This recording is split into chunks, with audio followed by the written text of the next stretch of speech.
The dedicated 3D printing toolkit first appeared in the software in the S release, and since then we've added several functionalities to the toolkit. And within the toolkit, we can prepare, analyze, and inspect models from image or CAD data and make them ready for 3D printing.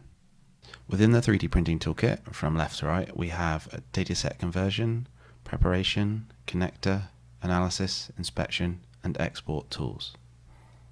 In this video, I'll demonstrate the use of the 3D printing toolkit on two datasets, the first of which is a fractured acetabulum, and this segmentation comes from the output of ASOrtho, one of our automated segmentation tools. So the 3D printing toolkit works with surfaces, so we need to convert the generated mask to a surface, and this is done easily with the model preview and master surface tools. And this creates a surface in the dataset browser, as you can see here, and then we can proceed to use the tools within the rest of the toolkit.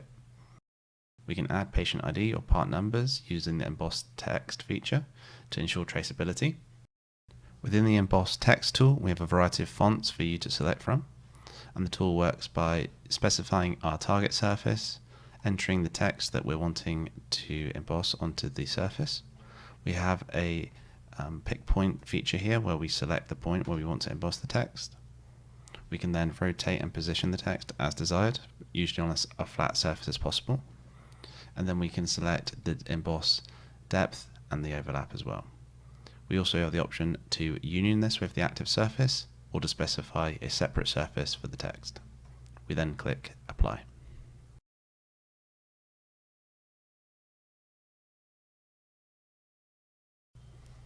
One really useful feature we have within the 3D printing toolkit is the Greyscale visualization tool. And if you have access to a color printer, it can be very useful to visualize the grayscale information from your image data on the 3D printed model.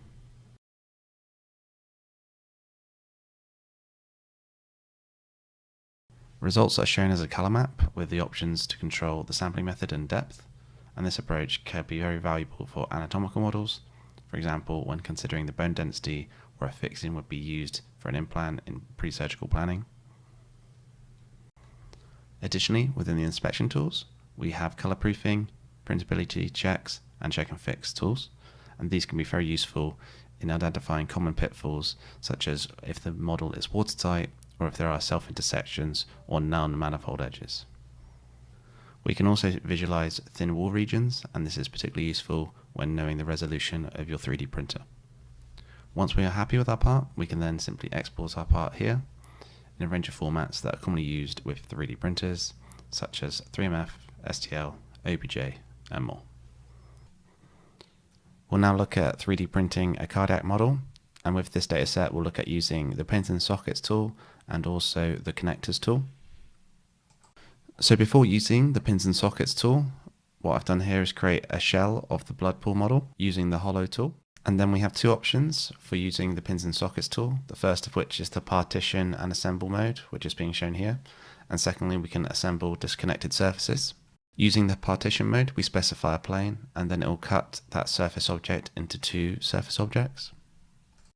Once the original surface has been partitioned into two separate surfaces, we then specify a pins target, a sockets target, and the dimensions of the pins. We then place the pins, but a great feature of this tool is also that we can modify the dimensions of the pins following pin placement. And then once we're satisfied with the pin placement and dimensions, we can then create them, and this will then be applied to the two surface objects. And separating these surfaces like this demonstrates this quite nicely. In this last example, I'll demonstrate how we can use connectors in the 3D printing toolkit. Connectors are extremely useful to ensure that models aren't damaged when being handled. Within the connectors tool, we can generate connectors manually or automatically. I'll demonstrate this manual approach first. We specify the connector radius, and then we specify 2 points from which the connector will begin and end. We can edit these original positions very easily, either by using the position tools or by specifying a new point for the tool to snap to. We can then trim the connectors with respect to other surfaces in the model, and then once we're satisfied with the connectors, we then click Create. In order to demonstrate the automatic connector creation, I'll quickly generate a 3D stand for this model. This is quite useful for potentially unstable 3D prints. To create the base of the stand, I use the Create Primitive tool.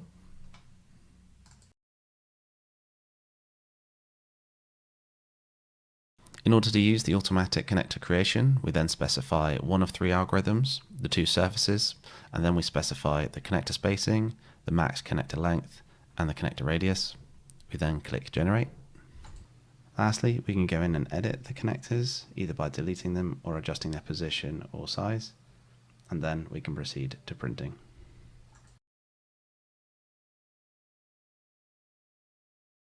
We hope this video gives you a good insight into the capabilities of the 3D printing toolkit and how useful it can be across multiple datasets. If you have interest in the tools or are wondering how it can be performed on your datasets, please get in contact with the Simpleware ScanIP representative, and we look forward to hearing from you. Thank you very much for your time.